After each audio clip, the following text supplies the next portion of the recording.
আজকের অনুধ্যানে আপনাদের সবাইকে আন্তরিক স্বাগত জানাচ্ছি এবং আশা করছি যারা আমাদের সঙ্গে নিয়মিত যুক্ত থাকেন তারা যুক্ত হচ্ছেন বা হয়েছেন, আর যারা আমাদের সঙ্গে নিয়মিত যুক্ত থাকেন না আশা করছি তারা নেই। আমরা যে বিষয়ে অনুধ্যান করব তা হলো জ্ঞানযোগ। অনেক রকম যোগ আছে, তার মধ্যে রাজযোগ, ভক্তিযোগ, কর্মযোগ, যোগাযোগ, গোলযোগ। এখন আমরা যেটি করব সেটি হচ্ছে জ্ঞানযোগ। এই জ্ঞানযোগ আমরা ধারাবাহিকভাবে আলোচনা করে আসছি স্বামী বিবেকানন্দের জ্ঞানযোগ বইটি থেকে, যেখানে জ্ঞানযোগ বিষয়ে বেশ কয়েকটি বক্তৃতা এখানে সংকলিত হয়েছে। তাই যে বইটি থেকে আমরা নিয়মিত ধারাবাহিকভাবে পাঠ করছি সেটি হলো উদ্বোধন প্রকাশনীর জ্ঞানযোগ। উদ্বোধন থেকে প্রকাশ হয়েছে এটি, আপনাদের সকলের প্রায় জানা, যারা ফলো করছেন তাদের কাছে অধিকাংশের বই রয়েছে। আমরা এর আগের দিন যেখানে পড়ছিলাম আপনাদের নিশ্চয়ই মনে থাকবে, যেখানে বহির্জগৎ এই বক্তৃতাটি আমরা পড়ছিলাম। নিউ ইয়র্কে প্রদত্ত বক্তৃতা, 19শে জানুয়ারি 1896।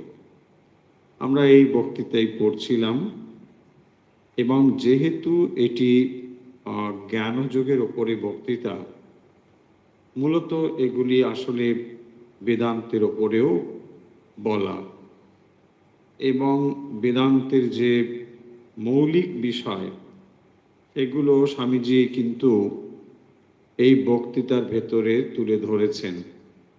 এবং আপনাদের নিশ্চয়ই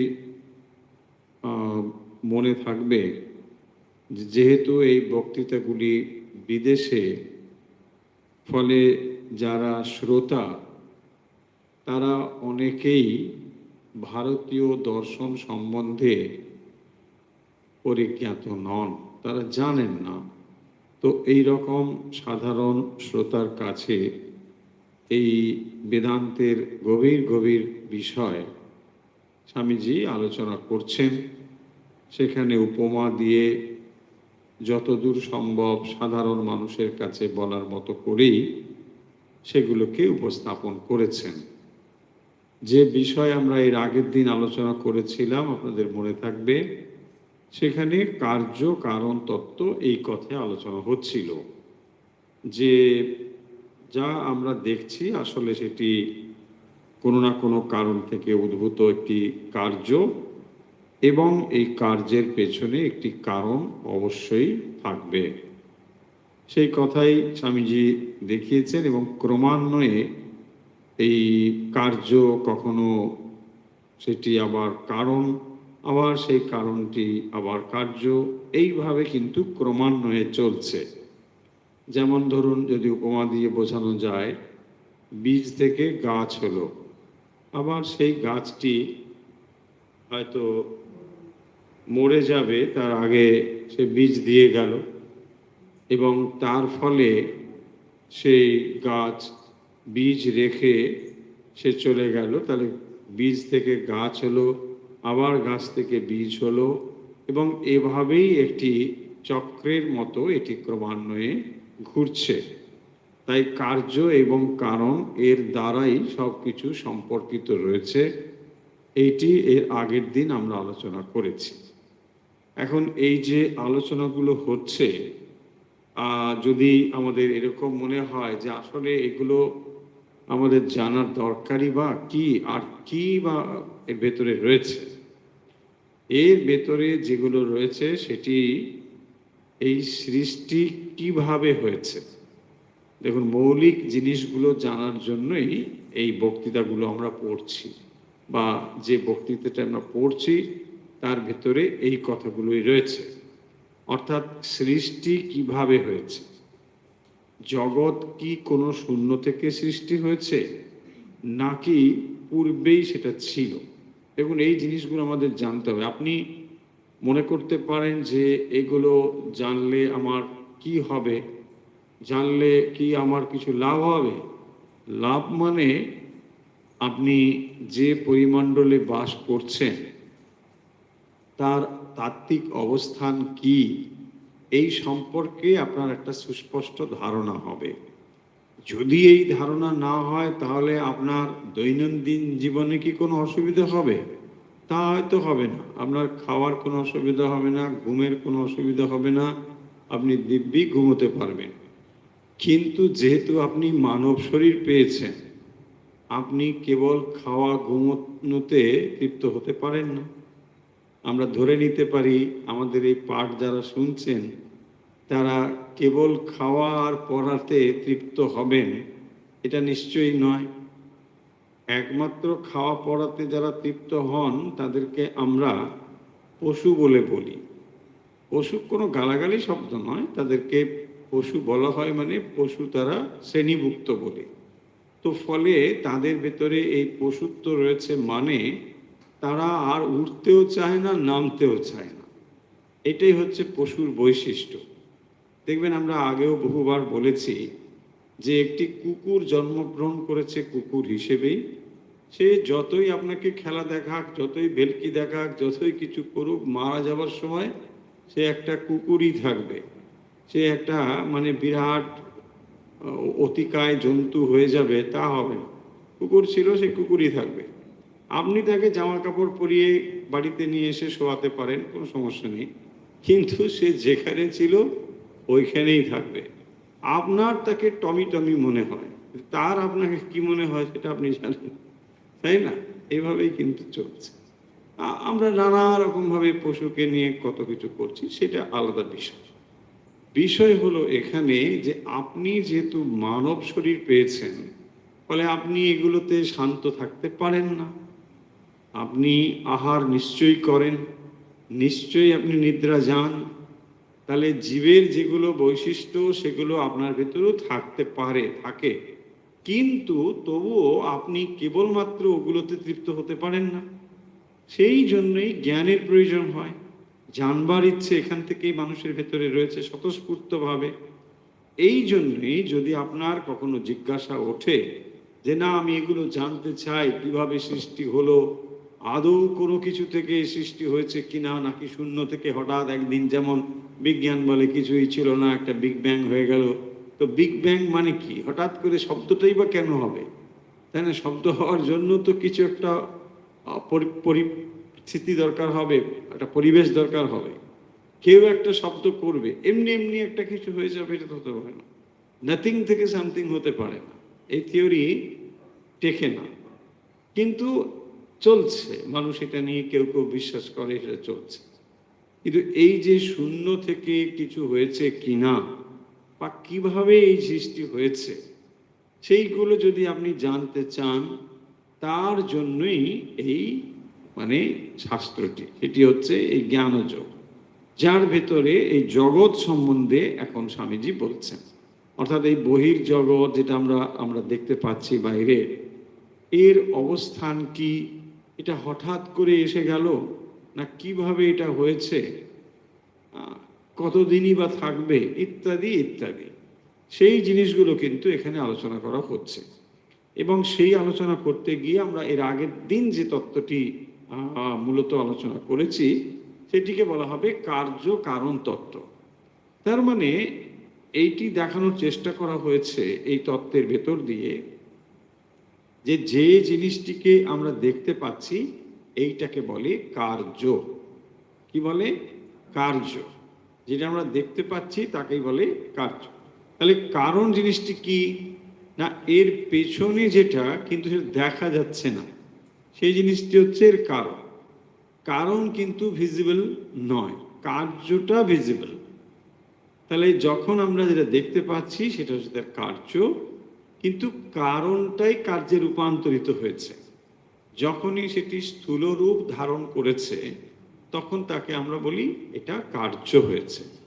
কিন্তু যখন সেটা সূক্ষ্ম অবস্থায় ছিল তখন সেটা ভিজিবল ছিল না, বোঝা যেত না, কিন্তু সেটা ছিল না তাকে বলা যায় না, এটা ছিল। এইটিকে আমরা নানা রকম উপমা দিয়ে বুঝিয়ে এটা বলা হচ্ছে যে তাহলে একটা জিনিস কারণ, তারপরে একটা আবার কার্য, এবং এটি ক্রমান্বয়ে ঘুরছে। দেখুন, এই আইডিয়াটা মাথায় ভেতর রাখুন যে তাহলে যাকে আমরা এখন পরিদৃশ্যমান স্থূল জগৎ বলে বলছি, এই জগতের মধ্যে কত কিছু আপনার অভিজ্ঞতা হচ্ছে, গাছপালা, পশু পাখি, নদ নদী, পাহাড় পর্বত, এত কিছু।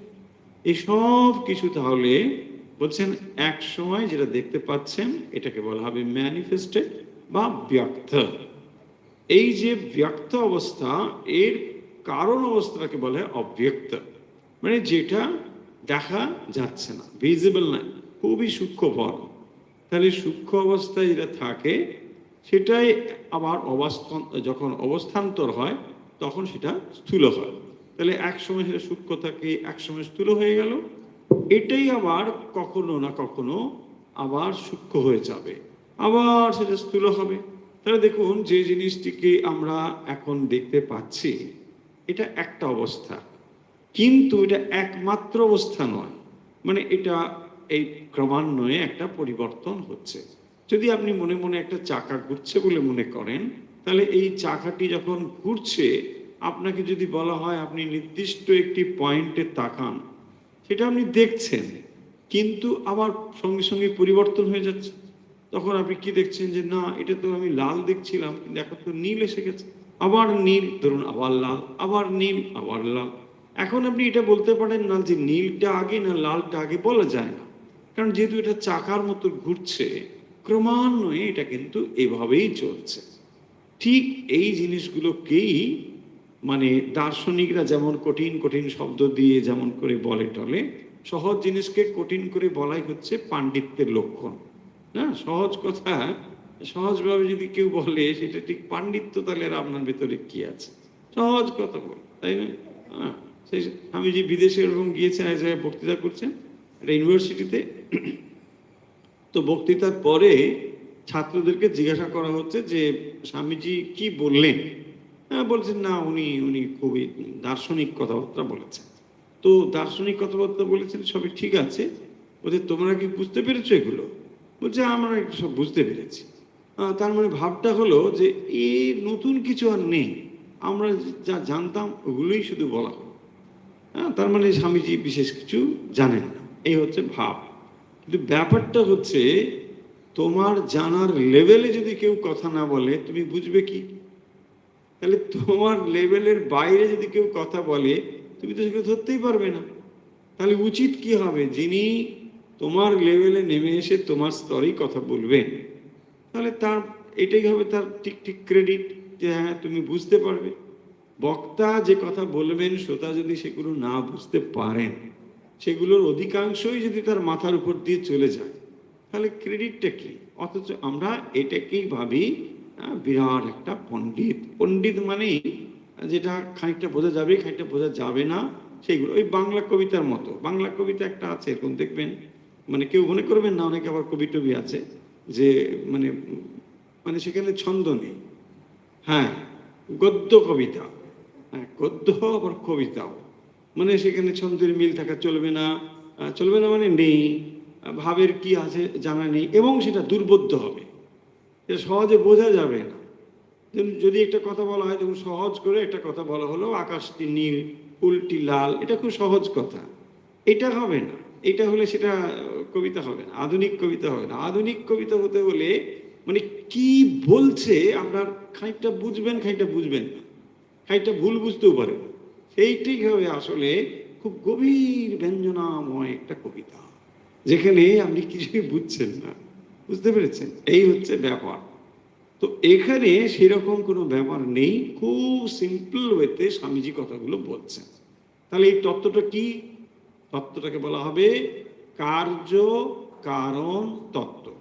কার্য কারণ, যেখানে কারণটি কার্যে রূপান্তরিত হয়েছে, আবার সময়ের সাপেক্ষে এই কার্যটাই কারণে রূপান্তরিত হচ্ছে, আবার সেই কারণটাই কার্যে, এইভাবে এটা চলছে।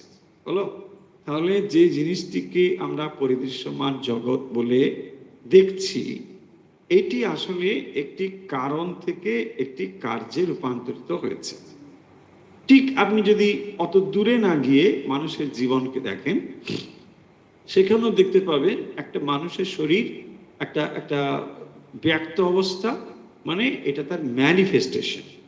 যেরকম দেখুন একটা শিশুকে আপনি দেখুন, সেই শিশুটিকে আপনি কি বলবেন? না, শিশুটা জন্মালো। জন্মালো মানে নাথিং থেকে সামথিং নয়, কিছুই ছিল না, হঠাৎ করে একটা কিছু হলো, তাকেই তো আমরা জন্ম বলছি। জন্মটা কিন্তু এইরকম না। ধরুন একটা কারখানায় হঠাৎ করে একটা কিছু জন্মালো, সেটা কি? তার মানে কাঁচামালগুলো সেখানে দেওয়া হয়েছে, তারপর একটা ফিনিশ প্রোডাক্ট বেরিয়েছে। এক্স্যাক্টলি। তাহলে যখনই একটা শিশুকে আপনি জন্মগ্রহণ হতে দেখছেন, এইটা তার হচ্ছে ম্যানিফেস্টেড ফর্ম, এটা তার স্থূল একটা রূপ। কিন্তু এটা ভিজিবল, দেখা যাচ্ছে। যে দেখা যাচ্ছে না সেটা হচ্ছে কারণ। হলো? তাহলে কারণ অংশটা অবশ্যই অবশ্যই রয়েছে, কারণ ছাড়া কার্য থাকতে পারে না। হ্যাঁ, এই জন্য আগের দিন একটা সূত্র আমরা পড়েছিলাম মহর্ষি কপিলের, নাসহ কারণ লয়ঃ, এই পর্যন্ত পড়েছিলাম। নাসহ কারণ লয়ঃ, তার মানে কারণ লয়, অর্থাৎ যখন একটা জিনিস কারণ থেকে উৎপত্তি হলো, সেটা আবার যখন কারণে ফিরে যাচ্ছে, তাকেই বলা হবে লয় বা বিনাশ, তাই না? তার মানে দেখুন, একটা কারণ থেকে এই মনুষ্য দেহ উৎপত্তি হয়েছে, আবার সেই অবস্থা যখন ভেঙে যাচ্ছে, তখন সে কিন্তু সেই কারণে ফিরে যাচ্ছে। এই কারণ আবার একটি অবস্থান্তর হয়ে আবার কার্যে রূপান্তরিত হবে, সেই কার্যই আবার কারণে যাবে, এইভাবেই কিন্তু চলছে। এটাই বলছেন। অনেক উদাহরণ দেওয়া হয়েছে, যেমন যেমন মাটি থেকে কলসি, কলসিটা হয়ে আবার মাটি হয়ে গেল, এই ইত্যাদি ইত্যাদি দেওয়া হয়েছে। যেমন জলের উপরে তার তরঙ্গ, তাহলে জল সেটা তরঙ্গ হলো, সেটা আবার জলের সঙ্গে মিশলো, আবার সেটা তরঙ্গ হলো, আবার জল হয়ে গেল। তার মানে একটা ক্রমান্বয়ে চক্রবৎ জিনিসটি ঘুরছে। এইটা ক্রমান্বয়ে কার্য, কার্য থেকে কারণ, কারণ থেকে কার্য, এইটি চলছে। হলো? তাহলে এর থেকে বেরোবে কিরকম? ওই শ্রীরামকৃষ্ণের এক্সাম্পল তিনি বলছেন যে যদি কলসিটা মানে পোড়ানো হয়ে যায়, তোর একটা কুমোর কলসি বানালো, সেটাকে সে কি করলো? পুড়িয়ে ফেললো। এবারে পুড়িয়ে দিলে আর কিন্তু ওই মাটির সঙ্গে সেটাকে মেশাবে না, তাই না? মেশাবে? কলসিটা পোড়ানো হয়ে গেছে না, আর তো মাটির সঙ্গে মিশবে না, ওটা তো পুড়িয়েছে, পুড়িয়ে রং টং দিয়ে লাল টাল করেছে, তাই না? ফলে ওটা মিশবে না। তার মানে কি? যে মুক্ত হয়ে গেল, দেখুন সে আর ওখানে মিশছে না। তাহলে মুক্তি না হওয়া পর্যন্ত তার আমিটা থাকছে, আর আমি থাকছে বলে সে কিন্তু আবার ওই কারণে ফিরে যাচ্ছে। সেই কারণটা তাহলে কি? অজ্ঞান। জীবের কারণ হচ্ছে অজ্ঞান। তাহলে অজ্ঞান, তার ফলে তার সূক্ষ্ম শরীর, তারপরে তার স্থূল শরীর, এইটি ক্রমান্বয়ে চলছে। স্থূল শরীর প্রাপ্ত হলো, কিছুদিন চললো, একটা সময়ের পরে এটা আবার ভেঙে গেল, এটা আবার কারণে ফিরে গেল, ওই কারণ আবার কার্যে আসছে। অনেকটা সময় হতে পারে, কিন্তু এইভাবেই এটা চলছে। এই যে সুন্দর একটি জিনিস, এইটা ব্যাখ্যা করে মানে কার্য কারণের থিওরি যেটা, সেটা বলা হয়েছে যে আসলে তাহলে কিন্তু একটা কার্য এবং তারপর সেটা কারণে, কারণ থেকে আবার কার্যে, এইভাবেই সেই জিনিসটি কিন্তু ক্রমান্বয়ে যাচ্ছে। তাহলে কার্য কারণেরই প্রকাশ মাত্র। এবার দেখুন, এবার যে কথাগুলো বলা হয়েছিল সেগুলোকে আমরা একটু ঝালিয়ে নিচ্ছি নতুন বিষয়ে যাওয়ার আগে। তাহলে এখান থেকে যে জিনিসটি স্পষ্ট হলো, কার্য কখনো কারণ থেকে পৃথক নয়। কার্য কারণ থেকে পৃথক নয়। তার মানে কি না, যে জিনিসটি ম্যানিফেস্টেড আমরা দেখছি সেইটি কিন্তু তার বীজের মধ্যেই ছিল, তার কারণের মধ্যেই এটা অবশ্যই থাকতে হবে। যেমন আজকে আপনি একটা গাছ দেখছেন, নিম গাছ হোক, বট গাছ হোক, যে কিছু, দেখুন তার বীজের মধ্যেই ওই গাছটি নিহিত ছিল। তাহলে ওই বীজ এবং এই যে তার কর্মে পরিণত বা কার্যে পরিণত হয়ে যেটা ম্যানিফেস্টেড হয়েছে, এই দুটোর মধ্যে কিন্তু একটা সৌসাদৃশ্য রয়েছে। তাহলে কার্য এবং কারণ আসলে পৃথক নয়, কেবল ম্যানিফেস্টেড নয়। এটা কিন্তু অবশ্যই অবশ্যই, সেই জন্য এখানে পয়েন্টটা হলো কার্য কখনো কারণ থেকে পৃথক নয়। যে কার্যটা আমরা দেখতে পাচ্ছি তার সঙ্গে একটা সম্পর্ক রয়েছে কারণে। তারপরে বীজ থেকেই বৃক্ষ, আবার বৃক্ষ থেকেই বীজ, তাই না?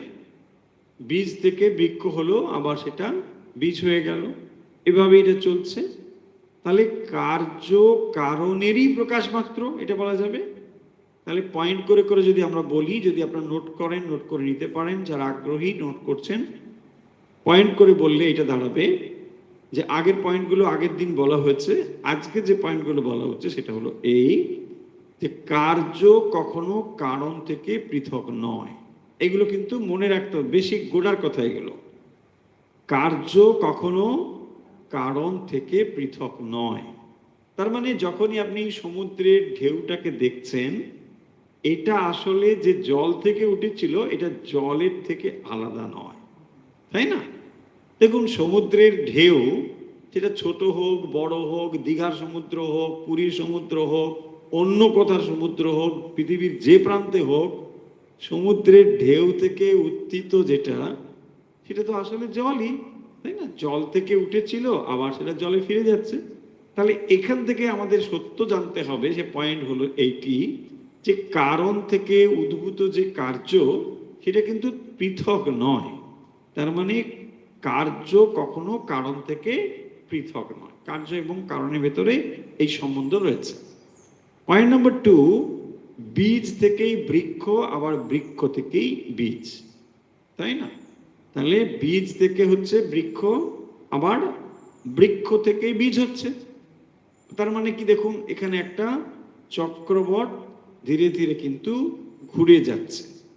একবার বীজ, বীজ থেকে আবার এই, তার মানে এই সমগ্র যে সৃষ্টি, এটা আসলে কিন্তু ক্রমান্বয়ে ঘোরা একটা জিনিস। ভাবুন, তার যাকে আপনি এই মহাবিশ্ব বলেন, যাকে আপনি এই মহা সৃষ্টি বলেন, যার ভেতরে আপনার আমার অস্তিত্ব অতি নগণ্য, একটা ছোট্ট ডট বিন্দু, সেই অস্তিত্ব এই মহাবিশ্বকে যেভাবে দেখছে, এটা হচ্ছে কি ক্রমান্বয়ে একটা ঘুরছে। একটা জিনিস এই ম্যানিফেস্টেড, আবার একটা নির্দিষ্ট সময় পরে সেটা যেন দেখা যাচ্ছে না, আবার সেটা বেরিয়ে আসছে, আবার চলে যাচ্ছে। এইভাবেই অনন্তকাল ধরে এটা চলছে। অনন্ত মানে এখানে অনন্তই, হ্যাঁ, অনন্তকাল মানে যেমন আমরা বলি না এটা অনন্ত, ব্যাপারটা সেরকম নয়।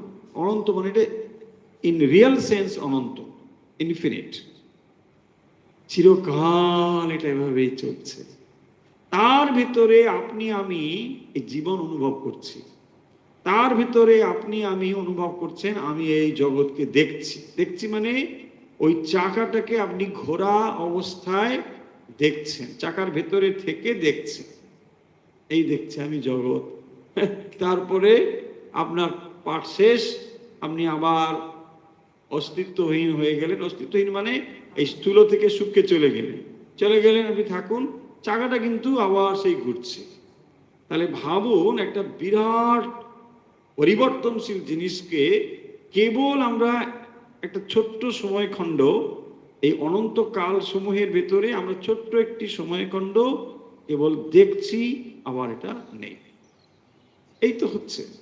তাকে আপনি 100 বছর মেজার করছেন, সেইটি যদি এই বিশাল সময়ের সাপেক্ষে হিসেব করা হয়, 100 বছর একটা পয়েন্টের মতন, জাস্ট ডট, 100 ইয়ার্স পাস, আপনি চোখের পাতা ফেললেন, খুললেন, ধরুন এটা একটা সময় চলে গেল, চোখের পাতাটা বন্ধ করছেন আবার খুলেছেন, এটাকে আপনি কি বলছেন? বলছেন না আমি তো প্রায় একই। ন, এই বিশ্ব ব্রহ্মাণ্ড ধরুন একবার চোখের পাতাটা বন্ধ করলেন আর একবার খুললেন, এর ভেতরে আপনার জীবন শুরু শেষ হয়ে গেছে।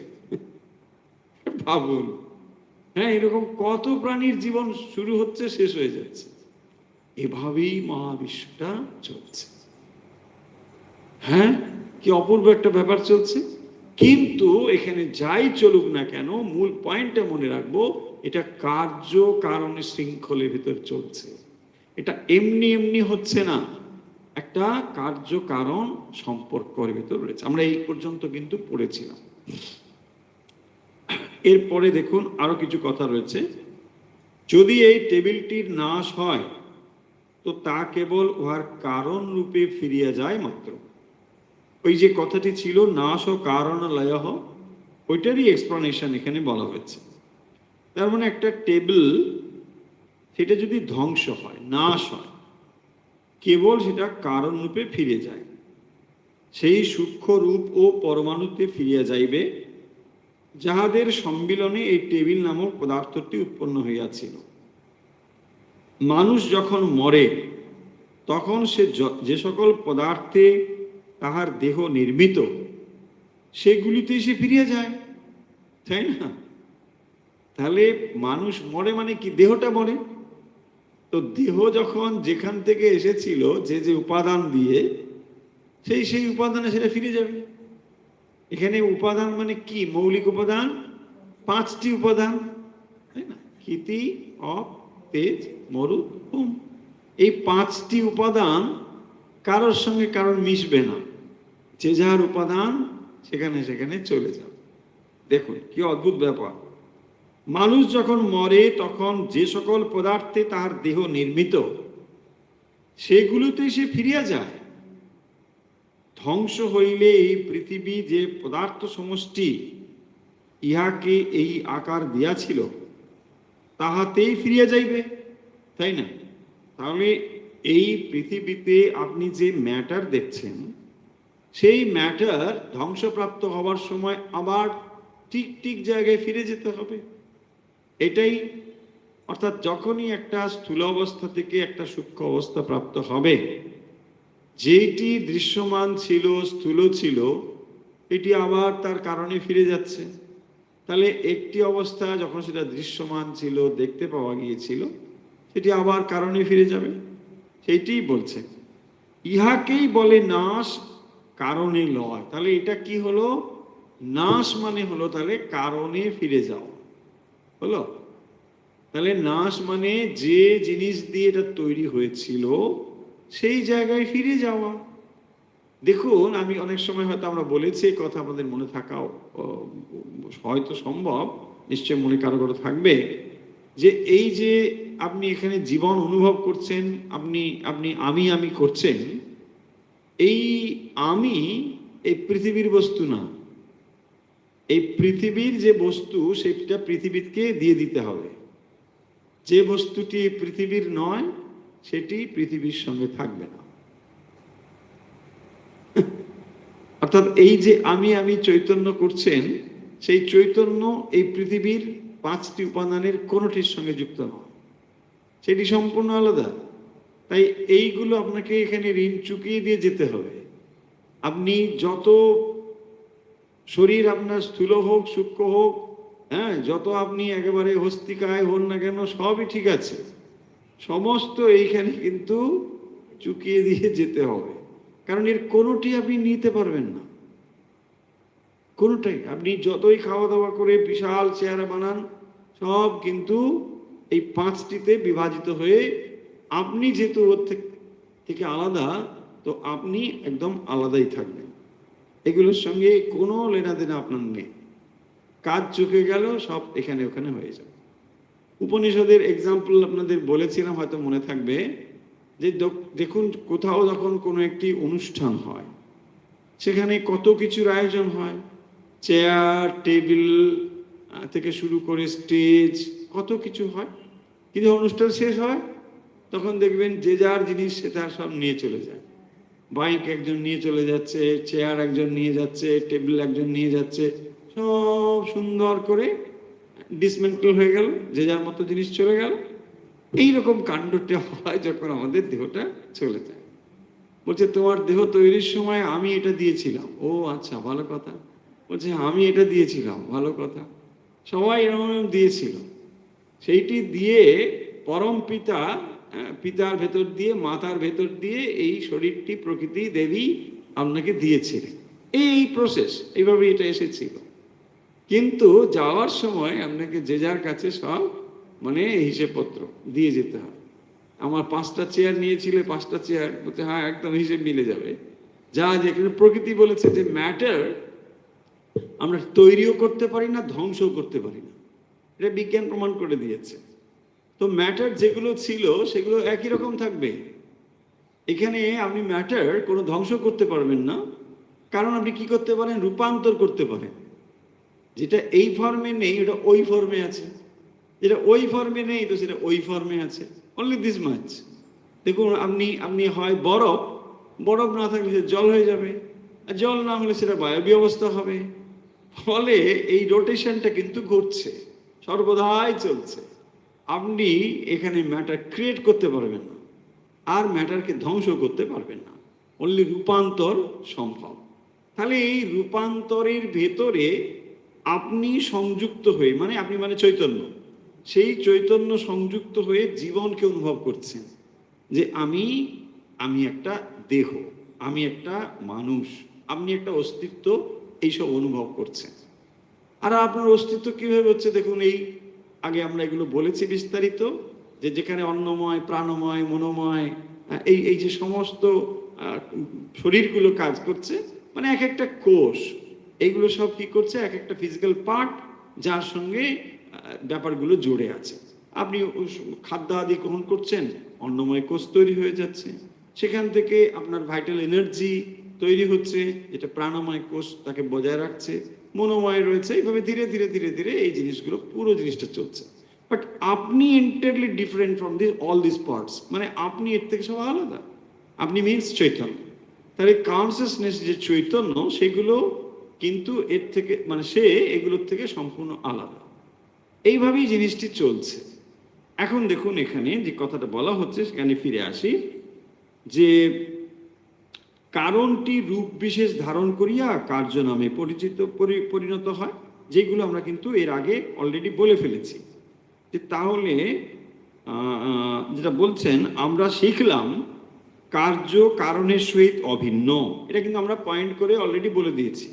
এখন আমরা কেবল স্বামীজির লেকচারটা যেখানে যেখানে রয়েছে ধরে যাচ্ছি, যাতে আপনাদের এটা না মনে হয় যে কি আমরা বই থেকে অন্য কথা বলছি, তা না। আমরা শিখলাম, কি শিখলাম, মানে দিস দ্য পয়েন্ট, কার্য কারণের সহিত অভিন্ন। দেখুন তাহলে কার্য কারণের থেকে অভিন্ন, তার মানে যদি ওখানে একটা অন্য বীজ দেওয়া হয়, ধরুন ছোলার বীজ, সেখান থেকে আমি আশা করছি এখান থেকে মটর বেরোবে, তা তো হবে না, বা গম বেরোবে, তা তো হবে না। বীজের সঙ্গে যা বেরোবে তার সঙ্গে কিন্তু একটা সুন্দর সামঞ্জস্য রয়েছে, এটাই বলছেন ভিন্ন নয়। কার্য কারণের সহিত অভিন্ন, কারণ হইতে পৃথক নহে, কারণটি রূপ বিশেষে ধারণ করিয়া কার্য নামে পরিচিত হয়। তাহলে কার্যই এবং কারণের ভেতরে একটা সম্বন্ধ রয়েছে, কারণটি সময় বিশেষে কার্যে রূপান্তরিত হয়। হ্যাঁ, এইটি এখন কারণ, সেইটি আবার একটা সময় পরে কার্য, ওইটাই আবার একটা সময় পরে দেখবেন ওটাই আবার কারণ হয়ে যাবে। কারণ ধরুন এখন থেকে কি হবে, সেটা বীজ রেখে গাছটা মারা গেল, তাহলে গাছটি যখন বীজ রেখে মারা গেল, তখন এই বীজটি হওয়ার কারণ কি ছিল, গাছটি। দেখুন এটাই ক্রমান্বয়ে চলছে, হলো, এটাই বলছেন যে উপাদানগুলিতে এই টেবিলের উৎপত্তি, তাহাই কারণ, আবার টেবিলটি কার্য। এই কারণগুলি এখানে টেবিল রূপে বর্তমান। তাহলে যদি আপনি বলেন সেই কারণটি কোথায়, মানে এই কাঠ দিয়ে টেবিল হয়েছে, এখন কাঠগুলো কোথায়, আমি গাছ দিলাম, গাছটা কোথায়, বলছি গাছটা তো এই টেবিলই। দেখুন কত গভীর জিনিসগুলো, অথচ কত সুন্দর যদি আপনি বুঝে নিতে পারেন। তাহলে গাছটা কোথায়? গাছটা কোথায় না, গাছটা এখন টেবিল রূপে আছে। তাহলে এই টেবিলই কার্য, গাছটা হলো কারণ। তাহলে কারণটাকে দেখা যাচ্ছে না, গাছটাকে টেবিলটাকে দেখা যাচ্ছে। এইটাই বলছেন যে তাহলে কারণগুলি এখানে টেবিল রূপে বর্তমান, তাই না? কারণগুলো কোথায় গেল? কারণ টেবিল রূপে বর্তমান। এই এই গেলাস একটি কার্য। আর একটা এক্সাম্পল দিয়ে বলছেন তার কতগুলো কারণ ছিল, সেই কারণগুলি এই কার্যে এখনো বর্তমান দেখছি।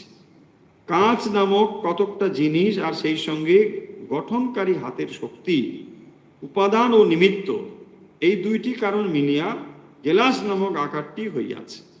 এই দুই কারণই ইহাতে বিদ্যমান। তাহলে দেখুন, যখনই আপনি একটি গ্লাস দেখছেন, স্বামীজির এক্সাম্পল, তো এই গ্লাসের ভেতরে কি আছে? বলছে একটা কাঁচ রয়েছে, আর এই কাঁচটিকে তৈরি করার জন্য, একটা শেপ দেবার জন্য তো নিশ্চয়ই একটা থাকবে। এটাকে টেকনিক্যালি দুটো শব্দ বলা হয়েছে, একটাকে উপাদান আর একটা কি বলা হবে? নিমিত্ত। দেখুন এই শব্দগুলো আপনার কাছে নতুন নয়, এগুলো বহুবার বলা হয়েছে, উপাদান কারণ, নিমিত্ত কারণ। তাহলে একটা জিনিস তৈরি করবার জন্য যে বস্তু লাগে তাকে বলা হবে উপাদান কারণ। উপাদান কারণ। নিমিত্ত কোনটা? নিমিত্ত হচ্ছে যেটা করছে, তাই না? নিমিত্ত। ধরুন কুম্ভকার, তাহলে মাটিটা কি? মাটিটা হবে উপাদান। কুম্ভকার নিজে হচ্ছে নিমিত্ত কারণ, তাই না? যার নিমিত্ত এটা করা হচ্ছে। তাহলে যখনই একটা বাড়ি বানানো হচ্ছে, কারো না কারোর জন্য তো বাড়িটা বানানো হচ্ছে, তাই না? বস্তুটা কেউ কেউ ব্যবহার করবে। যখনই যে উপাদান দিয়ে তৈরি হচ্ছে তাকে বলে উপাদান কারণ। আর যিনি তৈরি করছেন বা যার জন্য তৈরি করছেন, নিমিত্ত কারণ হলো। এখানে যে বলছেন দেখুন এবারে, যে উপাদান এবং নিমিত্ত এই দুইটি কারণ মিলিয়া গেলাস নামক আকারটি হইয়াছে। এই দুই কারণই ইহাতে বিদ্যমান। তাহলে এই দুটো কারণ এখানে রয়েছে। যে শক্তিটি কোনো যন্ত্রের চাকায় তাহা সংগতি শক্তি রূপে ইহাতে রইয়াছে, তাহা না থাকিলে গেলাসের এই ক্ষুদ্র ক্ষুদ্র খণ্ডগুলির সব খসিয়া পড়িবে, এবং তার উপাদান কাঁচও ইহাতে রইয়াছে। গেলাসটি কেবল ওই সূক্ষ্ম কারণগুলির আর এক রূপে পরিণতি, এবং যদি এই গেলাসটি ভাঙিয়া ফেলা হয়, তবে যে শক্তিটি সংহতি রূপে ইহাতে ছিল তা ফিরিয়া গিয়া নিজ উপাদানে মিশিবে, আর গেলাসের ক্ষুদ্র খণ্ডগুলি আবার পূর্বরূপ ধরিবে এবং সেই রূপেই থাকিবে, যতদিন না পুনরায় নতুন আকার লাভ করে। তাহলে কি দাঁড়ালো জিনিসটি এখান থেকে? যে কতগুলো উপাদান এবং নিমিত্ত সেটা সংযুক্ত হয়ে একটি নতুন জিনিস হয়। সেইটি যখন আবার ভেঙে যায়, অর্থাৎ তার ভিতরে যে সংগতিটা রয়েছে, যে দুটো জিনিসকে কম্বাইন করবার যে ফোর্স, সেটা নষ্ট হয়ে গেল, তখন এটা বিচ্ছিন্ন হয়ে পড়বে, তাই না? এই যে অ্যাডহেসিভ একটা পাওয়ার ওখানে রয়েছে, কারণ কি দুটোকে একসঙ্গে করে একটা সংগতি হয়েছে। যে ম্যাটারগুলোকে আমি দেখছি, ধরুন একটা কলসিকে দেখছি, একটা টেবিলকে দেখছি, এই টেবিলেরও আবার কতগুলো জিনিস সংযুক্ত রয়েছে। টেবিলের একটা অংশকে আমরা টপ বলছি, একটাকে পা বলছি, ইত্যাদি ইত্যাদি। এগুলোকে আপনি বিচ্ছিন্ন করে দিন, তাহলে এগুলো একটা শক্তির দ্বারা সংগতি হয়ে রয়েছে, তার মানে একটা শেপ রয়েছে। সেই শেপটাকে আপনি যদি ভেঙে দেন, তাহলে এটা টুকরো টুকরো হয়ে যাবে, আলাদা আলাদা হয়ে যাবে। এটাই স্বামীজি বলছেন যে তাহলে এখান থেকে মূল যে পয়েন্টটি ইলাস্ট্রেশন এটা, সেটা হলো এই যে আগে যে কথা বলা হলো, কার্য এবং কারণ মানে কখনো আলাদা নয়। কারণ এবং কার্য এটা কোনো পৃথক নয়, এই কথাগুলো হয়েছে। অতএব আমরা দেখতে পেলাম কার্য কখনো কারণ থেকে ভিন্ন নয়, তা সেই কারণের পুনরাবির্ভাব মাত্র। কি সেটা? পুনরাবির্ভাব। তাহলে সেটাকে আমরা আর একটা রূপে দেখতে পাচ্ছি, নবকলেবর, ইন অ্যানাদার ফর্ম, আর কিছু না, তাই না? ওই জন্য কবির ভাষায় কি বলে? শিশুর পিতা ঘুমিয়ে আছে সব শিশুরই অন্তরে। দেখুন ওই রোটেশন, ওখানে ওই জিনিস, ওটা কবিত্বের দিক থেকে। ব্যাপারটা কি? ওই পিতা আবার সে একদিন পিতা, দেখুন এই রোটেশন এই যন্ত্রবৎ চলছে। এমনি পিতা থেকে পুত্র, পুত্র অথবা কন্যা যাই বলুন, সেটাই আবার পিতা অথবা পুত্র অথবা মাতা, এই তো রোটেশন, এটাই চলছে পরপর পরপর, এটাই চলছে। এই যে তারপর আমরা শিখলাম এই ক্ষুদ্র বিশেষ বিশেষ রূপ বা আকৃতি, যেগুলোকে আমরা উদ্ভিদ, তির্যক জাতি, মানব বলি, সেগুলি অনন্তকাল ধরিয়া উঠিয়া পড়িয়া ঘুরিয়া ফিরিয়া আসিতেছে। তার মানে এই জগতে যা কিছু আপনি দেখছেন, এই সবই কিন্তু একটা শেপ থেকে আবার সেটা ওই রকম মানে ম্যানিফেস্টেড, এবং সেটা কখনো না আনম্যানিফেস্টেড, এভাবেই আসছে। ব্যক্ত এবং অব্যক্ত, এভাবেই এটা ক্রমান্বয়ে পরিবর্তিত হয়ে চলেছে। বীজ থেকে বৃক্ষ হয়, বৃক্ষ আবার বীজ হয়, আবার বৃক্ষ হয়, আবার অন্য বীজ, আবার এক বৃক্ষ, এইভাবে চলছে, এর শেষ নেই। তাহলে এখান থেকে আমরা যেটা জানতে পারলাম সেটা হচ্ছে এই যে অনন্তকাল ধরে ক্রমান্বয়ে এই কার্য কারণ এটা চলছে। হলো এই কথা এখানে তাহলে বলা হচ্ছে। যেমন আবার উদাহরণ দিয়ে বলছেন যে সমুদ্রে ফিরে যাচ্ছে। কি বলছেন? জলবিন্দু পাহাড়ের গা বেয়ে সমুদ্রে যাচ্ছে, সেটা আবার বাষ্প হচ্ছে, আবার সেটা সমুদ্রে ফিরে যাচ্ছে। তার মানে উঠছে, পড়ছে, চাকার মধ্যে ঘুরছে, তাই না? জল থেকে সেটা উঠে গেল বাষ্প হয়ে, সেইটা আবার বৃষ্টি হয়ে নেমে এলো সমুদ্রে, আবার সেটা উঠছে। দেখুন, তাহলে একটা জিনিস যদি ক্রমান্বয়ে এইভাবে পরিবর্তিত হতে থাকে, তাহলে এটা অনন্তকাল ধরে এইভাবে চলছে। সেই কথাই বলছেন যেটা ঘুরছে। সমুদয় জীবন সম্বন্ধেই এইরূপ। সমুদয় অস্তিত্ব, যা কিছু দেখিতে, শুনিতে, ভাবিতে, কল্পনা করিতে পারি, যা কিছু আমাদের জ্ঞানের সীমার মধ্যে, তাহাই এইভাবে চলিতেছে, ঠিক মনুষ্য দেহে নিঃশ্বাস প্রশ্বাসের মতো। তাহলে কি হচ্ছে? শ্বাস প্রশ্বাস, আপনি একবার ইনহেল করছেন, একবার এক্সেল করছেন, তো এটাই যেরকম হয়, একবার ইনহেল তো এক্সেল, এই দুটো ক্রমান্বয়ে চলছে। আপনি ছেড়ে দিলেন, তারপরে শেষ হবে, বলছে না শেষ হবে না, আবার নিতে হবে, আবার ছাড়তে হবে। এই যে জিনিসটি চলছে, এইটাও বলছেন এরকম রোটেশন যেন চলছে। অর্থাৎ একটি ব্যক্ত অবস্থা থেকে আবার একটি অব্যক্ত অবস্থা, আবার অব্যক্ত থেকে আবার ব্যক্ত, ক্রমান্বয়ে চলছে। যখন একটি অবস্থা স্থূল হয়, কেবল দ্যাট ইজ ম্যানিফেস্টেড, সেটা আমরা দেখতে পাই, তার ভিজিবিলিটি রয়েছে। আর যে জিনিসটি আবার সূক্ষ্ম অবস্থায় ফিরে যায়, সেটা ভিজিবল নয়, সেটা দেখতে পাই না। Only this match. তাহলে যখনই আমরা বলছি যে একটা মানুষ ডিসঅ্যাপিয়ার মানে মারা গেল, অনলি দি ডিসঅ্যাপিয়ার, মারা গেল মানে অস্তিত্ব বিলয় নয়, এইটা মনে রাখতে হবে। এইটাই এখানে বোঝাচ্ছে যে যে কোনো বস্তু সেটা কিন্তু আবার কারণে ফিরে যাচ্ছে। কারণে ফিরে যাওয়াটাকেই আমরা লয় বলছি। যেমন সমুদ্র থেকে ঢেউ উঠল, সেই ঢেউটা আবার সমুদ্রে গিয়ে পড়ছে। তাহলে ঢেউয়ের যে উপাদান আর সমুদ্রের জলের যে উপাদান, কোনো তফাৎ আছে? তাহলে আপনি বলবেন যে ঢেউ কেন বলছি? ইন অ্যানাদার ফর্ম, তাই আমরা তাকে পৃথক বলি, কিন্তু পৃথক নয়, তাই না? তাহলে এক দৃষ্টিতে দেখলে এটা পৃথক নয়, আবার অপর দৃষ্টিতে দেখলে এটার মধ্যে পৃথকত্ব রয়েছে।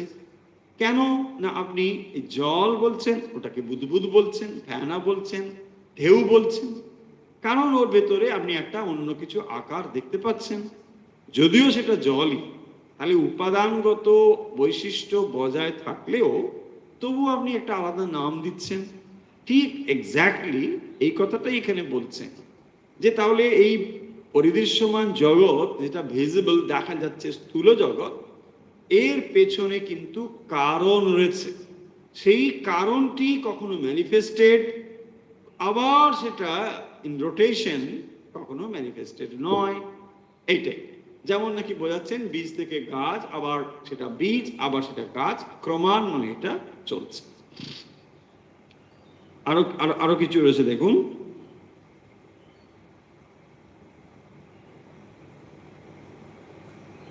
প্রত্যেক তরঙ্গের সঙ্গে সঙ্গে একটি করিয়া গহর, প্রত্যেক গহরের সঙ্গে সঙ্গে একটি করিয়া তরঙ্গ। সমগ্র সর্বত্র এইরূপ বলিয়া সমগ্র ব্রহ্মাণ্ডে বিভিন্ন অংশের সঙ্গে সঙ্গতি থাকার দরুন একই নিয়ম খাটিবে। অতএব আমরা দেখিতেছি সমগ্র ব্রহ্মাণ্ডই যেন এককালে কারণে লীন হইতে বাধ্য।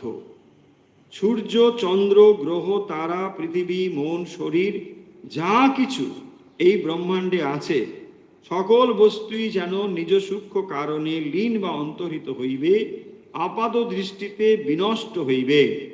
বাস্তবিক কিন্তু তা সূক্ষ্ম রূপে তার কারণেই থাকবে। দেখুন, যে কথা আগে বলা হয়েছে, তাহলে কোনো জিনিস এখানে আপনি দেখতে পাচ্ছেন না, এর মানে সেটা নেই এটা নয়, কেবল সেটা দেখতে পাচ্ছেন না।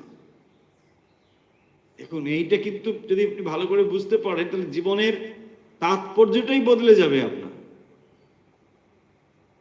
জীবন মানে একটা ম্যানিফেস্টেড, একটা কার্য, তার কারণ অবশ্যই আছে, কারণ ছাড়া কখনো কার্য সম্ভব নয়। তাই এখানে এই কতগুলো বলছেন যে সূর্য, চন্দ্র, গ্রহ, তারা, পৃথিবী, মন যা কিছু এই ব্রহ্মাণ্ডে, সকল বস্তুই যেন নিজ সূক্ষ্ম কারণে লীন বা অন্তর্হিত হইবে, আপাত দৃষ্টিতে বিনষ্ট বলে মনে হবে, কিন্তু তা নয়। বাস্তবিক কিন্তু তারা সূক্ষ্ম রূপে তাদের কারণেই থাকবে। এই সব সূক্ষ্ম রূপ থেকে আবার তারা পৃথিবী, চন্দ্র, সূর্য, তারা রূপে বাহির হইবে।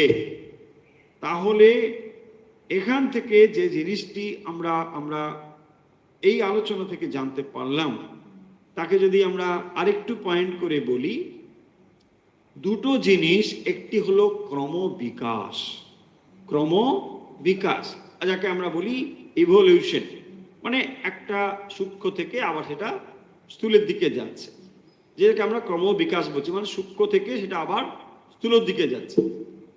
এর উল্টো দিকটা হচ্ছে ক্রমসংকোচ, ক্রমসংকোচবাদ। তার মানে দেখুন, একটা হচ্ছে ইভলিউশন আর একটা হবে ইনভলিউশন। ইনভলিউশন, একটা ইভলিউশন, EVOLUTION, এটাকে বলা হয় ইভলিউশন, মানে একটা থেকে সূক্ষ্ম থেকে স্থূলের দিকে যাচ্ছে। এর অপোজিটটা হচ্ছে ক্রমসংকোচন বা ক্রমসংকোচ, এটা হচ্ছে ইনভলিউশন, INVOLUTION, ইনভলিউশন। এটা এইভাবে ঘটছে। এই যে কথাগুলো রয়েছে, এগুলোকে যদি আমরা দেখি, তাহলে যখনই ক্রমসংকোচের কথা আসছে, অর্থাৎ ধীরে ধীরে প্রকাশের পূর্বে সবকিছু সূক্ষ্ম অবস্থায় থাকে, এটা বোঝা যাচ্ছে যে যখন কোনো একটা জিনিসকে ম্যানিফেস্টেড আমরা দেখছি, তার যে পূর্বের অবস্থা, তাহলে প্রকাশের পূর্বে সবকিছুই সূক্ষ্ম অবস্থায় থাকে। এটা হলো 1 নম্বর পয়েন্ট। দ্বিতীয় পয়েন্ট হচ্ছে, বা এটারই আমরা এক্সাম্পল বলতে পারি, যে বৃক্ষ বীজের মধ্যে সম্ভাবনা রূপে থাকে। আমি আবার বলি, যেমন বৃক্ষ বীজের মধ্যে সম্ভাবনা রূপে থাকে। একটা বীজ মানে বৃক্ষ হওয়ার সম্ভাবনা, তাই না? তার ভিতরে সমস্ত সম্ভাবনা রয়েছে। সেটা নির্ভর করছে পারিপার্শ্বিক অবস্থা, নির্ভর করছে এনভায়রনমেন্টের উপরে, এটসেট্রা এটসেট্রা, কিন্তু সেটা তার ভিতরে সম্ভাবনা রূপে রয়েছে। তাহলে একটি জিনিস যখন ম্যানিফেস্টেড, তার পূর্বে সেটা নিশ্চয়ই সূক্ষ্মভাবে থাকবে। ক্রমসংকোচবাদের এই হচ্ছে কথা। জগৎ সৃষ্টির আগে, জগৎ সৃষ্টির আগে সূক্ষ্ম রূপে ব্রহ্মে অবস্থান করে, হলো, এটাকে কি বলা হবে? ক্রমসংকোচবাদ। তার মানে যখনই ম্যানিফেস্টেড দেখছি, এর সামনেও একটা রয়েছে, এর পেছনেও একটা রয়েছে, তাই না? তাহলে যখনই আমরা একটা ম্যানিফেস্টেশনকে দেখতে পাচ্ছি, এটা একটা অবস্থা থেকে এটা এসেছে। তাহলে ম্যানিফেস্টেশন মানে কি? এটা স্থূল, তার সামনে কে থাকবে? সেটা হচ্ছে কারণ, কারণটা সূক্ষ্ম, সূক্ষ্মটা এখানে এলো। এবারে এটা যদি ম্যানিফেস্টেড হয়, এটা যদি স্থূল হয়, এর পরে কে রয়েছে? সূক্ষ্ম, তাই না? তাহলে সূক্ষ্ম, তারপরে আবার একটা ম্যানিফেস্টেড, আবার একটা, এইভাবে যাবে। ঠিক এইটি কিন্তু ক্রমান্বয়ে ঘুরছে। আমি আবার বলি দিই এই পয়েন্টটা, অর্থাৎ যেখানে ক্রমসংকোচবাদের কথা বলা হচ্ছে, প্রকাশের পূর্বে সমস্ত কিছু সূক্ষ্ম অবস্থাতেই থাকে। যেমন বৃক্ষ বীজের মধ্যে সম্ভাবনা রূপে অবস্থান করে, যেমন বৃক্ষ বীজের মধ্যে সম্ভাবনা রূপে থাকে। তৃতীয় কথা হলো জগৎ ও সৃষ্টির পূর্বে, জগৎ ও সৃষ্টির পূর্বে সূক্ষ্ম রূপে ব্রহ্মে অবস্থান করে। হলো, তাহলে এখান থেকেই সেটা এসেছে। কার্যকারণ সম্পর্ককে যদি আমরা ক্রমান্বয়ে বিচার করে করে যাই তাহলে সেটা ব্রহ্ম পর্যন্তই যাবে, তাই না? কার্যকারণ এভাবে যেতে যেতে সেটা ব্রহ্ম পর্যন্তই যাবে। তাহলে সমস্ত যে জগৎ যে ম্যানিফেস্টেড দেখতে পাচ্ছি সেটা সেখানেই থাকে। আর একটা এক্সাম্পল নিয়ে নিই, তাহলে বুঝতে পারবেন। এখন আপনার মনে এই প্রশ্নটা উঠতে পারে কারো কারো যে আচ্ছা তাহলে একটা কথা, এই যে বললেন কারণে ফিরে যাচ্ছে, তাহলে এই যে গাছপালা এত স্থূল ম্যাটার দেখতে পাচ্ছি, তাহলে ব্রহ্মে এগুলো থাকবে কি করে? সেখানে তো তোর নিয়ে যেতে হবে, এটা গাড়ি করে নিয়ে যাবে, ট্রান্সপোর্টেশন কস্ট, হ্যান ত্যান, এত তো বিশাল ব্যাপার, তাই না? এগুলো একটা প্রশ্ন আসতে পারে না যে আপনি বলছেন এগুলো সব যাবে ওখানে, লোডিং আনলোডিং এটা ব্যাপার আছে তো, এত সব জিনিসপত্র সেখানে যাবে কি করে, তাই না? এইটা মাথায় রাখুন। যদি এই প্রশ্ন কখনো মনে আসে তাহলে বুঝতে পারবেন। আপনি যখন রাত্রে ঘুমিয়ে ঘুমিয়ে স্বপ্ন দেখেন, আপনি ঘুমিয়ে ঘুমিয়ে স্বপ্ন দেখছেন আপনি এয়ারপোর্টে চলে গেছেন, এই বসে পড়েছেন, চলে গেল, ওখানে নেমে গেল, বিশাল কিছু দেখছেন, 1 মিনিটে আমেরিকা ভ্রমণ হয়ে গেল। 1 মিনিটে লাগে না, আরো কম সময় হয়ে গেল। যেই জেগে উঠলেন তাহলে এই আপনার প্লেন কোথায়, আপনি কোথায় বসেছেন, সেগুলো কোথায়? Everything where in your mind, তাই না? সবটা আপনার মনের ভিতর ছিল। এক্স্যাক্টলি, তাহলে এটাও ঠিক তাই, সেই চৈতন্যের ভেতরই ছিল। এখানে কোনো জায়গা দরকার হবে, কোনো স্পেস দরকার হবে না। এটাই পয়েন্ট। কারণ কি, না হলে আপনার মনে আসবে যে তাহলে এইগুলো সব তো ওখানে আবার যাবে। ওই জন্য অনেকে বলেন যে তাহলে এই যে এত আত্মা, হ্যাঁ, তাহলে সেই আত্মাগুলো কি করে হলো? এই যে এত লোক, এত আত্মা কোথায় ছিল? এত আত্মা, এত আত্মা কোথাও থাকার দরকার নেই, তাই না? একই বহু হয়েছে। যেমন আপনি একটি কাচের মানে মানে মানে আয়নাতে যদি আপনি নানা চিত্র দেখেন, সেখানে কি সমস্যা আছে? আপনি যত দর্পণ বেশি করবেন তত সেখানে ছবি বেশি দেখছেন।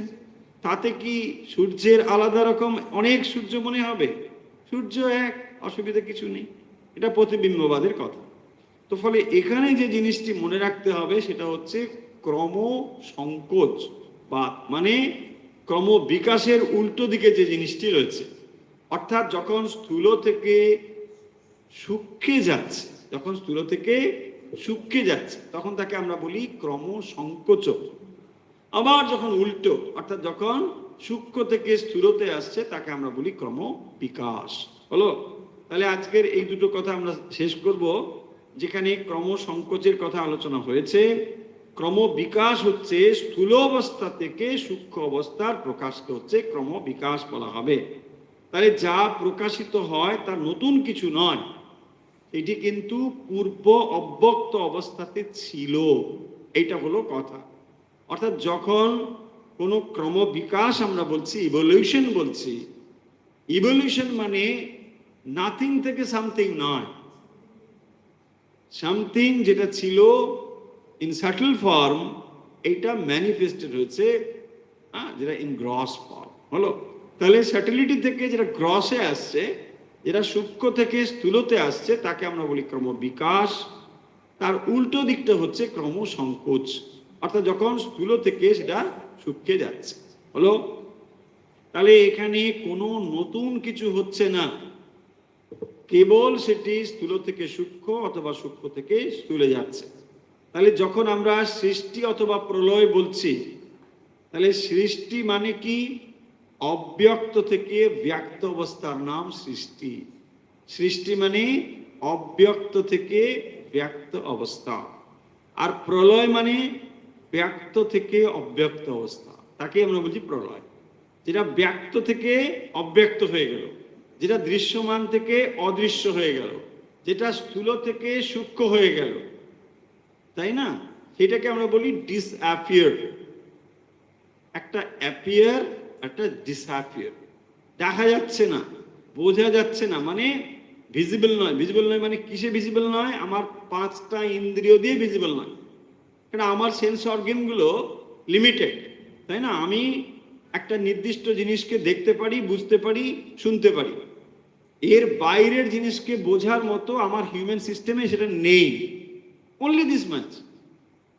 দেখুন, অনেকের থাকতে পারে, অনেক প্রাণীর তো রয়েছে বিশেষ ক্ষমতা, তারা বুঝতে পারে, কিন্তু আমরা বুঝতে পারি না। ধরুন রাত হলে পরে আমরা দেখতে পাই না, অন্ধকারে আমরা দেখতে পাই।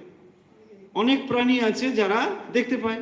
তাহলে আপনি কি সিদ্ধান্ত দেবেন? আপনি বলবেন যে এখানে এটা নেই, কিন্তু ওই প্রাণী কি বলবে? যে না, এখানে আছে। ঠিক এইভাবেই তারপরে যখনই আমরা বলছি যে এটা নেই, মানুষটা এই ছিল, এখন সেটা নেই, আপনার ভীষণ দুঃখ হলো, কোথায় গেল কোথায় গেল। কিন্তু দেখুন, বলছে আরে কি হলো, ঠাকুর দেখা দিয়ে কি বলছে, আরে তুমি কাঁদছো কেন?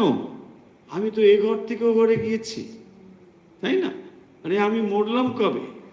মৃত্যু বলে কিছু নেই। সেই জন্যে তিনি একেবারে এটা নিয়ে ভাবিত নন। সাধারণ মানুষ আমরা কি হই? আমরা এটা নিয়ে চিন্তিত হয়ে পড়ি, তাই না? কারণ এটা ছিল, এটা আর নেই, কি হবে?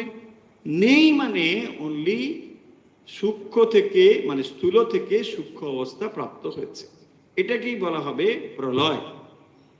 এবং এই চক্র অনাদি অনন্ত, এই চক্র অনাদি অনন্ত। কেবলমাত্র যদি কেউ জ্ঞান লাভ করে তখন এই চক্র থেকে সে বাইরে বেরোতে পারে, তার আগে কিন্তু এই চক্রের ভেতরে তাকে থাকতেই হবে। দেখুন, তাহলে এটা চলছে, অর্থাৎ জীবন, আবার মৃত্যু, আবার জীবন, আবার মৃত্যু, তার মানে আবার ম্যানিফেস্টেশন, এখান থেকে আবার অব্যক্ত, স্থূল, এই ক্রমান্বয়ে এটা চলছে। এটা মানুষের ক্ষেত্রে যেমন, মানে ইন্ডিভিজুয়াল একজন ব্যক্তি হিসেবে সেটাও যেমন রয়েছে, আবার এটা এই বহির্বিশ্বে একই রকম কাণ্ডই ঘটছে। দেখুন, স্বামীজি তো বহির্বিশ্ব নিয়ে কথা বলছেন, তো বহির্বিশ্বের ভেতরে কিন্তু একই জিনিসটা চলছে, একই থিওরি, একই। তাহলে যেখানে আমরা মাইক্রোকজম বলছি, ম্যাক্রোকজম, দুটো একই জিনিস হচ্ছে। মাইক্রো লেভেলে, মানে ইন্ডিভিজুয়াল লেভেলে যেটা আপনি দেখতে পাচ্ছেন, এটা ম্যাক্রো লেভেলেও হচ্ছে। ম্যাক্রো লেভেলে মানে এই সমগ্র সৃষ্টি প্রকাশিত হয়েছে, সমস্ত গুটিয়ে কোথায় গেল? ব্রহ্মাজির মনের ভেতরে। দেখুন, এই তো, এগুলো তো আপনি পড়ছেন, তার মানে কি হচ্ছে? দেখুন, ওটাকে আপনি ভক্তির অ্যাঙ্গেল থেকে বলছেন, এই জিনিসটা একই রকম হচ্ছে। ব্রহ্মাজি মনে করলেন যে এসব কিছু ম্যানিফেস্টেড হোক। কে মনে করলো? স্বয়ং ভগবান। ভগবান তাকে নাভি কমল থেকে সৃষ্টি করলেন ব্রহ্মা। ব্রহ্মাকে তিনি জ্ঞান প্রদান করলেন, তুমি এই বিশ্ব সৃষ্টি রচনা করো। তো তিনি কি করলেন? বিশ্ব প্রকাশিত হোক, এই ইচ্ছে করলেন, বিশ্ব প্রকাশিত হলো। তিনি তার অধিপতি, তার ইচ্ছেতেই সব হচ্ছে। তারপরে তিনি মনে করছেন এই জগৎ আবার অব্যক্তে ফিরে যাক, তিনি আবার সব অব্যক্তে ফিরে গেল। আপনি যখন দেখছেন, জেগে উঠছেন, তখন এই স্বপ্নের সৃষ্টির আর কিছু আছে? কিছু নেই। ফলে এই যে ম্যানিফেস্টেশন এবং তার ভেতরে যে আবার গুটিয়ে যাওয়া, স্থূল আবার সূক্ষ্মে চলে যাওয়া, এই কার্য এবং কারণ এবং এর উপাদান এবং নিমিত্ত কারণ, এই দুটোরই হচ্ছে কারণ ব্রহ্মই। তাহলে যে কোনো সৃষ্টির উপাদান কারণ এবং তার যে নিমিত্ত কারণ, দুটোই কিন্তু ব্রহ্ম। তা না হলে এই জিনিসটা হবে না। অর্থাৎ যখন আপনি দেখছেন একটা এয়ারপোর্ট, একটা প্লেন, এক জায়গায় গেলেন, যা কিছু, এটা দুটো জিনিস লাগে তো, একটা বস্তু আর একটা আপনার চিন্তা। তাহলে এই যে দুটো জিনিস যে যা তৈরি হয়েছে, কে তৈরি করেছে? আপনার মন তৈরি করেছে।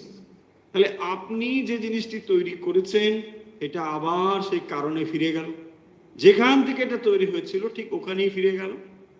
দেখুন, পুরো জিনিসটার ভেতরে কিন্তু একটা সুন্দর সামঞ্জস্য রয়েছে।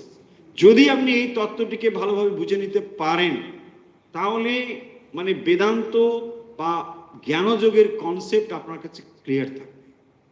তা নাহলে কি হবে না, হাবি যাবি নানা রকম চিন্তাধারা মানুষের ভেতর থাকে। হ্যাঁ, এই ব্রহ্ম, এই ভগবান, মানে ক্লিয়ার কনসেপশন নেই। কনসেপশন ক্লিয়ার থাকলে কি হবে, আপনি বুঝতে পারবেন হোয়াট ইজ ইউর ডেস্টিনি, কি করতে হবে, কোথায় যেতে হবে, কোন জায়গায় কাজ করতে হবে, তখন তো আপনি বুঝতে পারবেন। যে এক্সাম আপনি দিচ্ছেন, ধরুন পেপারটাই আপনার ভালো জানা নেই, তাহলে আপনি কোন পেপারে কোথায় কি করবেন, জানবেন কি করে? কোথায় আপনাকে এফোর্টটা দিতে হবে জানতে পারবেন তো না, যে ও আচ্ছা এই জিনিসটা এইভাবে, আচ্ছা আচ্ছা তাহলে তো আমাকে ঠিক এই জিনিসটা বুঝতে হবে। ইয়েস, একটা ম্যানিফেস্টেশন নামই হচ্ছে এই জীবন, এটা স্থূল রূপ। ভগবান দেখুন, ভগবত গীতা পড়ে এসেছি, সেখানেও তিনি বলেছেন যে এই জীবনের পূর্বেও একটা অবস্থা ছিল, এর পরেও একটা অবস্থা রয়েছে। এটাই তো বলছে এখানে জ্ঞানযোগ, সেই কথাগুলোকেই একটু অন্যভাবে বলছে। একই থিওরি, একই জিনিস, সব জায়গায় সিমিলারিটি রয়েছে। চলুন তাহলে আজকের কথা আমরা এখানে শেষ করছি। আশা করি আজকে মানে আলোচনা আপনাদের বুঝতে অসুবিধে হবে না। যদি অসুবিধে হয় আপনারা কমেন্টস করে লিখুন, তাহলে আমরা চেষ্টা করব এই বিষয়ে আবার নতুন করে ব্যাখ্যা করবার। চলুন এখন আমরা যেটি করব সেটি হচ্ছে মূর্ত মহেশ্বর।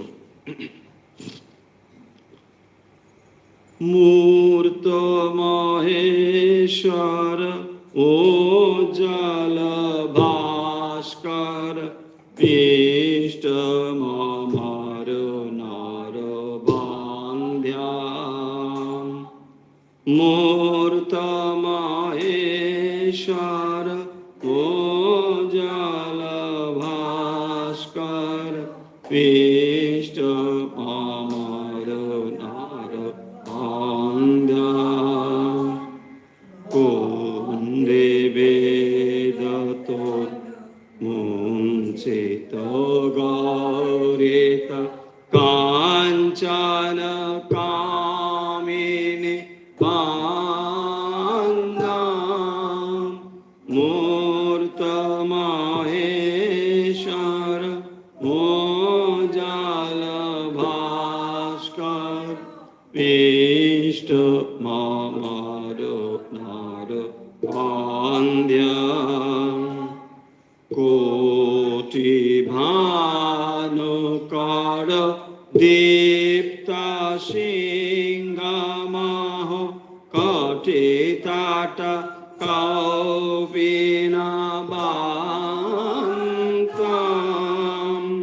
কোটি ভানুকর দীপ্ত সিংহমাহ কটিতাট কৌপিনাবান্তম।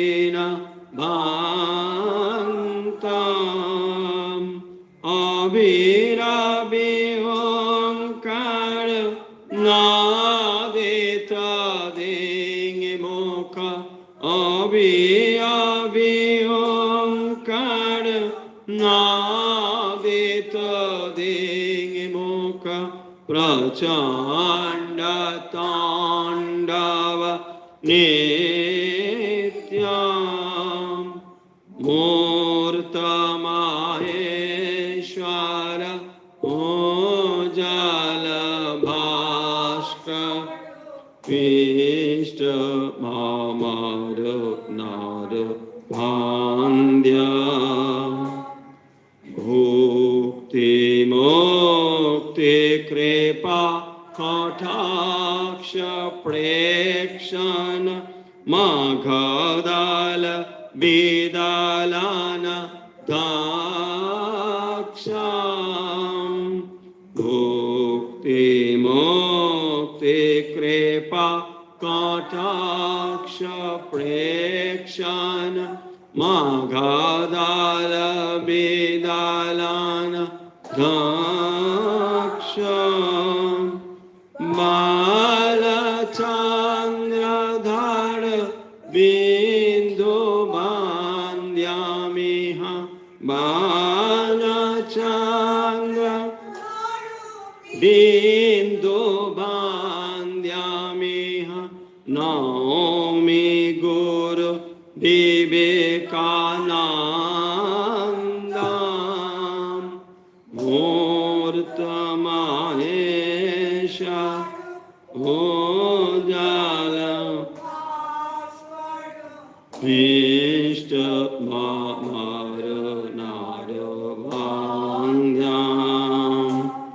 মূর্তমায়েশা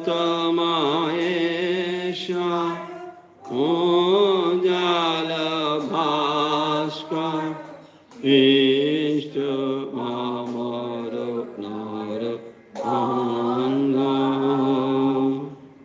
ইষ্ট মামর নর অঙ্গ